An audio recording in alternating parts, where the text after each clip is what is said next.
Plan, Prepare, Protect, a WMBF First Alert Hurricane Special. Locally sponsored by Mid-Atlantic Storm Protection. The Grand Strand, miles of beautiful beaches, a top tourist destination, our home. But also incredibly vulnerable to hurricanes and in the zone of some of the country's most notorious landfalls. Some storms have been so powerful, they've shaped the development and even the shoreline of the Grand Strand. Hurricane Hazel struck Little River on October 15, 1954 as a Category 4 hurricane. Hazel's destructive storm surge reached 18 feet in Little River and destroyed 80% of all oceanfront dwellings in Myrtle Beach. Only 2 of the 275 buildings in Garden City were left standing. The storm's 130-mile-per-hour winds downed so many trees that developers arrived after the storm to develop golf courses, setting the stage for the golf capital of the world. It was another H storm in 1989 that again redefined the area. Hugo made landfall near McClellanville, South Carolina on the night of September 21st, 1989 as a Category 4 hurricane with winds of 140 miles per hour. While the Grand Strand did not see a direct landfall, Hugo's strength, forward momentum, and angle of approach delivered a historic storm surge. The surge of 20 feet near Bulls Bay, South Carolina, remains the highest surge ever observed on the east coast of the U.S. The surge carved out a 100-foot wide inlet in Pawleys Island and destroyed 90% of oceanfront homes in Garden City. In Myrtle Beach, the surge ranged from 12 to 16 feet, devastating the oceanfront. Hugo continues to be remembered for its powerful winds well inland, reaching 110 miles per hour at Sumter, 100 miles per hour in Columbia, and 90 miles per hour in Florence and Charlotte. Hugo not only reshaped the beach, but how evacuations were handled across the state. Hugo, Hazel, and Gracie from 1959 in the Low Country are the only 3 Category 4 hurricanes to hit South Carolina since 1850. But countless others have left a huge impact. The coastline is riddled with landfalls from Category 1, 2, and 3 storms, along with countless tropical storms.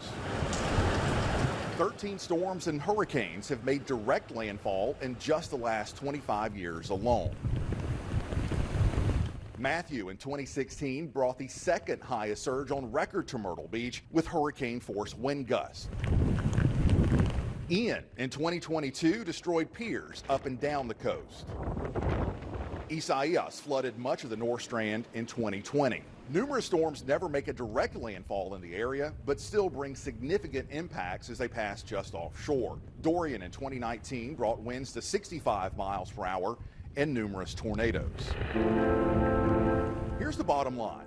Each year, the Grand Strand has an 86% chance of seeing at least some impact from a tropical system, and on average, sees direct hurricane impacts roughly every 7 to 8 years.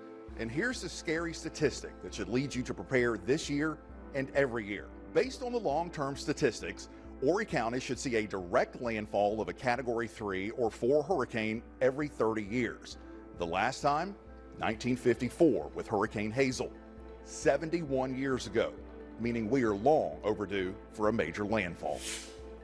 So what does this season look like? Experts at NOAA and the Colorado State University agree that another busy season is likely. Water temperatures in the Atlantic have cooled since last year's record-breaking warmth, but still remain well above normal, especially from the Caribbean to the Gulf and off the coasts of the Carolinas. This season will also likely feature an active African monsoon season. Large clusters of storms across Central Africa are the seedlings of many tropical systems in the height of the season. More action in this monsoon area tends to support stronger and longer lasting hurricanes that can travel across the Atlantic. Lower wind shear is also a big factor this year, allowing more frequent storms to develop. We also continue in an active era of hurricanes that started in 1995. These decades-long active periods are well known for increased hurricane activity. Previous active eras occurred in the 1930s and 1950s. Predicting how many storms may develop in a season has come a long way, with great advances in the forecast accuracy over the last few decades. The next frontier of long-range forecasting is narrowing down where the developing storms may go. Dr. Phil Klotzbach and his team at Colorado State University are leading the way in these forecasts. In its hurricane outlook, Colorado State now includes the risk to coastal areas across the country. For South Carolina, the chance of at least one named storm passing within 50 miles of the coast this season is 66%, above the average of 57%. The chance of a hurricane within 50 miles is 35% this season, also above the average chance of 29%. Breaking down the data even more reveals a 46% chance of a named system impacting Horry County this season and a 25% chance of a hurricane impact, above the yearly average of 20%. We've seen what previous storms have done and we know what's ahead for the season, but what is the worst case scenario for the Grand Strand, the storm that could bring our community to its knees?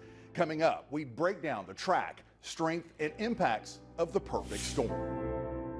Let's make a pet potty spot. Hurricanes, they take a long time to move through, and well, your pet is definitely going to need a bathroom break. You're going to want to take a kiddie pool, add some gravel, even some mulch, even take a piece of sod. You can also take a little bit of kitty litter. That will do the trick too. That will be the best spot for your pet to go to the bathroom during a hurricane.